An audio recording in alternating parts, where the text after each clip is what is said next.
So this episode, what we're going to do is go through the Ridetech 55 to 57 Chevy rear 4-link kit. It's a bolt-in kit.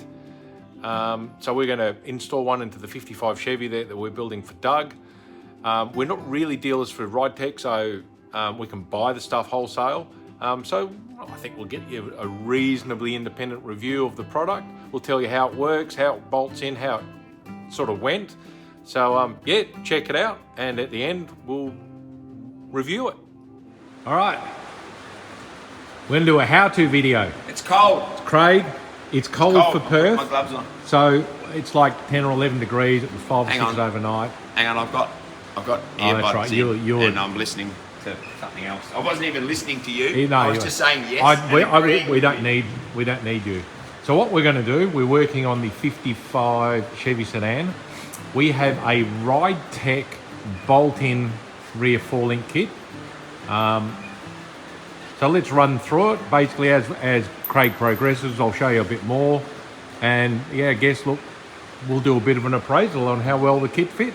Yeah. So far, we got the I've wheel got off. up on the hoist, we've got the wheels off because that's a this car was that low, and because of the wheel arches, you've got to lift the car and lower, everything. The diff's got to be suspended to get the wheels off. They're a pain in the ass because they're quite wide. So anyway, they're off. So that's off. The start.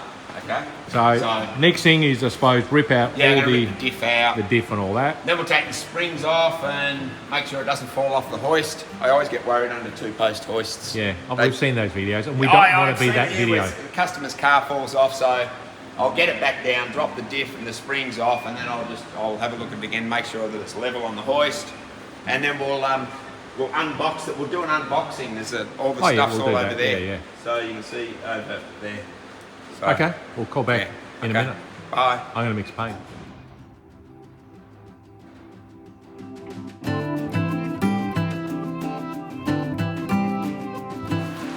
Unboxing. Oh, lucky I got my glasses on. I don't have an eye out. It's like Christmas. Right. You don't need For all males, you just throw this out. Throw them out. Throw this out. Throw them away with everything else. Don't read it until you can't figure out how to put it together. Dig them out of the bin later. Then you read it. Yeah. Alright.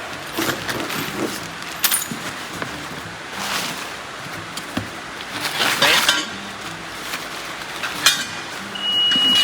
Oh, that'll be a customer. Yeah. As you can hear, it's pissing down the rain. And it's bloody freezing, which is unusual for Perth. And I'm just looking at all this paper here, and I know I've got a 44-gallon drum outside.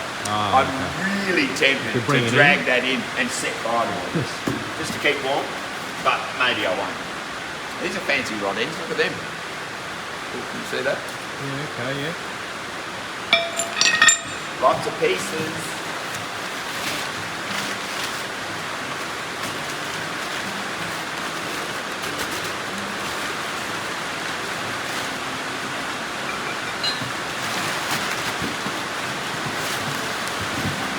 That's like the main bolt-in mounting bar thing.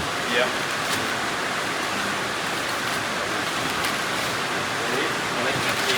That's it. All right, we'll check back in. Box. Okay, so now I better read that, I suppose, because it's probably a little bit too complicated to just go, I'll just see. I'll throw a couple of bolts in, so I might actually read that. All right. And see what happens. We'll check back. Okay. It might be quieter then too. Might be. Okay. Oh, you got the light on yours now. Oh, the light's come on. Okay. So anyway, this is the bracket. It bolts up against the body mount brackets. That's all in the instructions. So you have to remove the handbrake cable brackets. So I had to take those off, cleaned it up.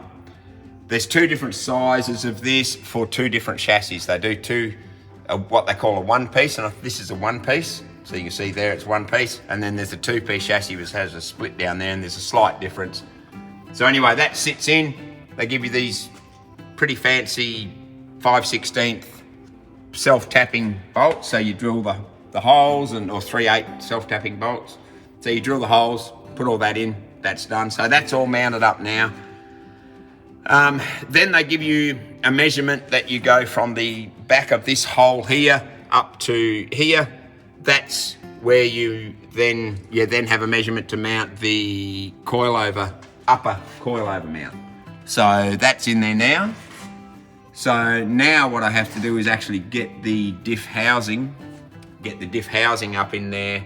And what I'll do is and this is what they recommend too, and what I normally do when I'm doing a chassis is a temporary bar just tack to here and tack to the top of the tube so that it keeps your diff in the right spot, and then I can start doing the 4-bar brackets and all that sort of stuff. So, Cool. yeah. Next stage. Yes. Okay. Bye.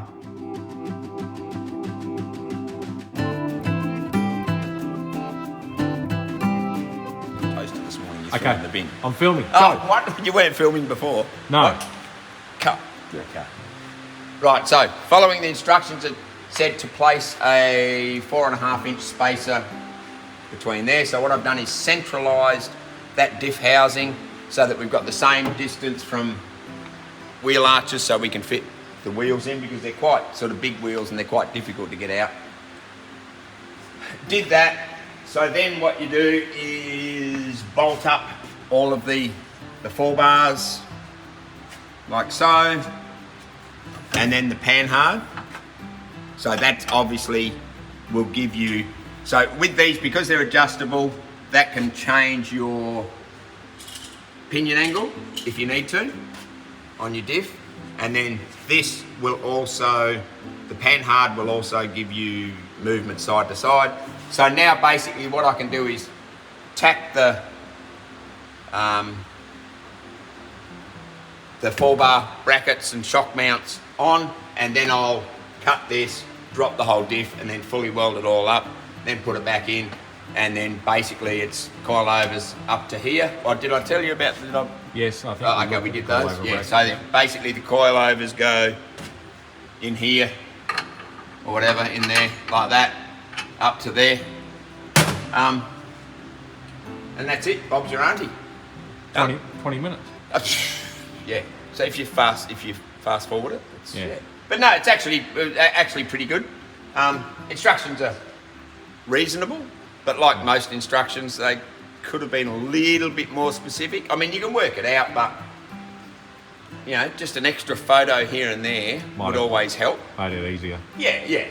But no, it's not that hard. Everything seems to fit quite nicely. The way they've got all these brackets shaped for the chassis and that sort of thing, and the shock mount brackets, it's all shaped and all that sort of stuff. It's actually pretty good. So, Okay.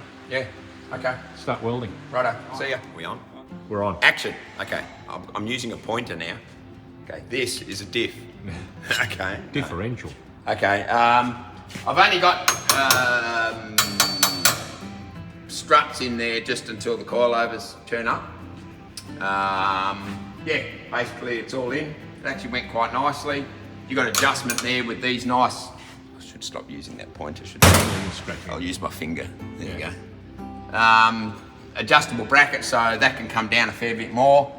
Yeah, so basically now I can throw the axles in the brakes, run new handbrake cables, and then figure out, because this is a left to right hand drive conversion, I've got to shift the above your head there, Alan. Yes. Zoom back, you'll see the handbrake doodah thingy. I'm going to have to shift that to the other side. Yeah, okay. So that we'll still have a factory under dash pull handbrake, but on the other side. Yeah. So, yeah. Cool. So no, it's quite nice. Yeah. All right. That's about it, really. Call that done. Yeah. Okay. Evening. Afternoon. Well, Afternoon. Not evening. So now, what's your review on the Ridetech 4-link system, please, Craig, sir? Oh yeah, it's pretty good. Yeah, Yeah, nah. nah. That's an Australian term. Yeah. Yeah, nah. Yeah, nah. Yeah, nah. Which is totally different than nah, yeah. Yeah. Or yeah, no, yeah. No, it's pretty good actually. Yeah, I thought it went in quite easy. Instructions, but I think that's the same with any sort of instructions. They could always do with a little bit more, but it's not that hard to work it out. And yeah, it seems to be pretty well built and goes in reasonably easy. Okay. So no, I was pretty impressed with it. So All right. So a big thumbs up for Ridetech. And yeah, and they do the same system. I had a quick look just to get the photo and stuff like that. They do that system for a whole bunch of cars. In fact, the Barracuda one, just not that I can really afford one, but it was completely bolt-in, where we had to weld in the lower brackets because we changed on the from a diff 90. housing. But they also do systems where it picks up where the U-bolts go, and it is completely bolt-in. Yeah, I and think you said your Challenger one, the CUDA one. Only like a tiny couple of bits of welding, and that's it. So, all right, like, subscribe, hit notifications. Yeah, and Dodge, I'm still waiting for that sponsorship deal. Yeah, we're waiting on our Hellcat motor. Dodge. And Ridetech. Can I say Dodge again? Ridetech. And Ridetech. Yeah, everyone. Ridetech. Who else can we I don't know. up to? Corona. Corona. Corona. And actually, no, any brewery would do. Yeah, we were not fussy. Beer. And it doesn't even have to be beer. Bourbon, rum, gin. Yeah, gin. You're the gin man. If anybody, alcohol wants to get on board, vanilla essence. I'm quite happy to drink their alcoholic beverage and promote it on our huge YouTube channel. yeah. It's nearly there. We've nearly got 1,000. Haven't we? Nearly close. We're getting there. All right. Okay.